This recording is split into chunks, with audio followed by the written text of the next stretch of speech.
بابا جی نے میرا ہاتھ پکڑا اور میری مٹھی اجوا کھجوروں سے بھر دی، فرمایا کھاؤ، اور ساتھ بٹھا کے فرمانے لگے بتاؤ تو ذرا حیات کس کو کہتے ہیں؟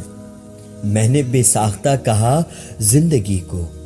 تو میرے سر پر ہلکی سی چپت لگا کر فرمانے لگے نہیں نکمے، حیات تو وہ ہوتی ہے جسے کبھی موت نہیں آتی۔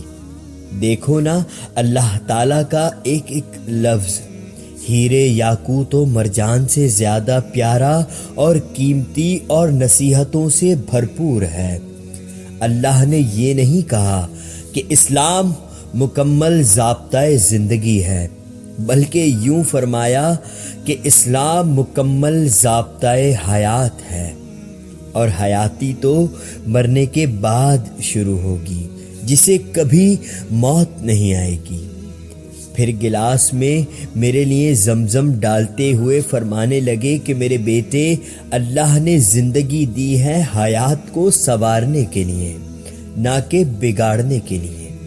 تو یہ زندگی بھی بھلا کوئی حیات ہے جس کو موت آ جائے گی؟ اصل حیات تو وہ ہے جس کو کبھی زوال نہیں، کبھی موت نہیں۔ تو زندگی ایسے گزارو کہ حیات سنور جائے۔ اور میں تب زندگی میں پہلی بار سمجھا کہ اسلام مکمل ضابطۂ حیات کا اصل مطلب کیا ہے۔